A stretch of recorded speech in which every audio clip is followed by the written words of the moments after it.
మీ business ఏదైనా మీ ఊర్లో promotion చేయాలంటే అది సుమన్ టీవీతోనే సాధ్యం. ఇప్పుడే సంప్రదించండి. నమస్తే, welcome to Suman TV Warangal. నేను మీ స్వాతి బచ్చు. ఇప్పుడు నేనున్నది జీడబ్ల్యూఎంసీ హాల్ దగ్గర ఉన్నానండి. అయితే గత 2 రోజుల నుంచి కూడా బీభత్సంగా మన దృష్టికి వస్తున్న మాట వర్షం.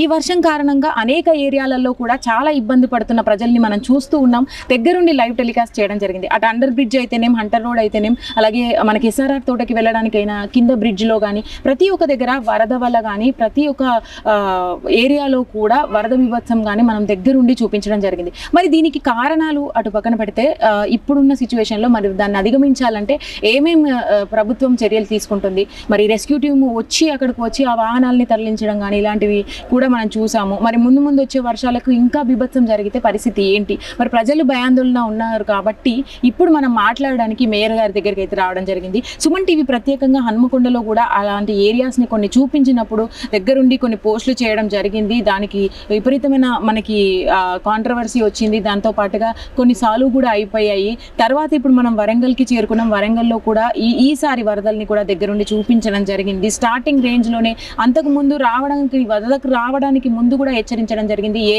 ప్రాంతాల్లో ఇబ్బందులు ఉంటాయి అనేది. అలాగే వరద బీభత్సం స్టార్ట్ అయినప్పటి నుంచి కూడా ఏ ఏరియాలలో ఎలా ఉండింది అనేది కూడా దగ్గరుండి చూపించడం జరిగింది. మరి దీనికి రీజన్స్ అనేవి పక్కన పెడితే ఏంటి సొల్యూషన్ అనేది తెలుసుకోవడం కోసం ఈరోజు మేయర్ గారి దగ్గరికి రావడం జరిగింది. మేయర్ గారు లోపల ఉన్నారు. గుండు సుధారాణి గారు, ఒక్కసారి మాట్లాడే ప్రయత్నం చేద్దాము. వారు ఎలాంటి విషయాలు చెప్తారో తెలుసుకుందాం రండి.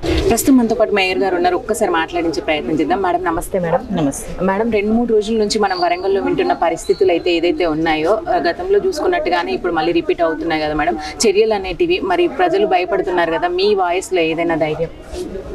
మొన్న వచ్చిన రాత్రిపూట వచ్చిన వర్షం ఏదైతే ఉన్నదో క్లౌడ్ బర్స్ట్, హైయెస్ట్ రెయిన్ఫాల్ అంటే పొద్దున 3 గంటల నుంచి 7 గంటల వరకు మధ్యలో 2 గంటలు హైయెస్ట్ రెయిన్ఫాల్ 18 సెంటీమీటర్స్ వరకు రికార్డ్ అయింది. కాబట్టి అలాంటి రెయిన్ఫాల్స్ ఎవరం కూడా ఎక్స్పెక్ట్ చేయలేము.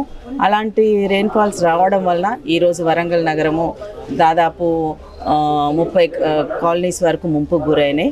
వాళ్ళందరూ కూడా మేము ఎప్పుడు కూడా కార్పొరేషన్ పరంగా సహాయక చర్యలు అనేది ప్రివెంటివ్గా ముందుగానే మా గౌరవ ముఖ్యమంత్రి శ్రీ రేవంత్ రెడ్డి గారి ఆదేశం మేరకు వర్షాకాలం వచ్చే ముందే ముంపు నివారణ చర్యలు ఏదైతే ఉన్నదో అక్కడ ముంపు గురైన ప్రాంతాలలో ఉన్నటువంటి ప్రజలు ఇబ్బంది పడకుండా వాళ్ళకి షెల్టర్ హోమ్స్ ఏర్పాటు చేయడం అన్నది ముందే పునరావాస కేంద్రాలను ఏర్పాటు చేయడం జరిగింది. కాబట్టి వచ్చిన వెంటనే షిఫ్ట్ చేసి వాళ్ళకి కావాల్సిన ఫుడ్ సౌకర్యం కానీ, బ్లాంకెట్స్ కానీ, వాటర్ ఫెసిలిటీస్, అదేవిధంగా హెల్త్ క్యాంప్ పెట్టి వాళ్ళందరినీ కూడా చూసుకోవడం జరిగింది. ఇలాంటిది ఊహించని విధంగా వచ్చింది కాబట్టి రాబోయే కాలంలో 2-3 రోజులు కూడా ఇంకా వర్షపాతం ఉన్నది అంటుంది. కాబట్టి అందరికి కూడా అధైర్యపడకుండా ఇళ్ల నుంచి రావద్దని మా గౌరవ ముఖ్యమంత్రి గారు ఇప్పటికే స్టేట్మెంట్ ఇవ్వడం జరిగింది. ఆ విధంగా మేము తీసుకుంటున్నాం. దీనికి మేము ఆల్రెడీ వర్షాలు వచ్చే ముందే మేము టీమ్స్ వేసినాం ఎక్కడికక్కడ. అంటే ఇంజనీర్స్, శానిటేషన్, డిఆర్ఎఫ్ మేమంతా టీమ్స్ వేసుకున్నాం. మా టీమ్సే కాకుండా డిఆర్ఎఫ్ మా దగ్గర ఉన్న టీమ్సే కాకుండా స్టేట్ నుంచి కూడా కొన్ని టీమ్స్ రెడీగా పెట్టుకున్నాం.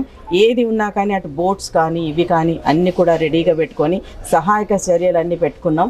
దేవుడి దయ వలన వర్షం అన్నది ఇప్పటి వరకు మళ్ళీ రాలేదు కాబట్టి అలాంటి సంఘటన ఇంకేమి కూడా జరగకుండా తీసుకుంటున్నాం. మేడం చిన్న మాట, అంటే పోస్ట్ ఆఫీస్ దగ్గర నుంచి చూసుకున్నట్టయితే అండర్ బ్రిడ్జ్ అలాగే హంటర్ రోడ్ది గతంలో కూడా చాలా సార్లు కూడా మనకి విమర్శలు ఎదుర్కొన్న సందర్భాలు ఉన్నాయి కదా. ఇప్పుడు మరి చాలా వరకు అక్కడ కూడా ప్రవాహం ఉండింది కదా మేడం. దానికి సంబంధించిన ఏర్పాట్లు ఏమైనా అంటే భద్రకాళి చెరువు అన్నది వెనకటి నుంచి కాకతీయుల కాలం నుంచి గొలుసుకట్టు చెరువులు, పైనున్న చెరువులన్నీ కూడా వర్షాలు పడ్డప్పుడు ఆ వర్షం అంతా లింక్ చేసుకుంటా అటు బట్టుపల్లి చెరువు కావచ్చు, అమ్మవారిపేట చెరువు కావచ్చు, ఇవన్నీ చెరువుల నీళ్ళన్నీ వచ్చి బొందిబాగు ద్వారా వచ్చి భద్రకాళి చెరువులో పడి ఇక్కడ ఉంటుంది.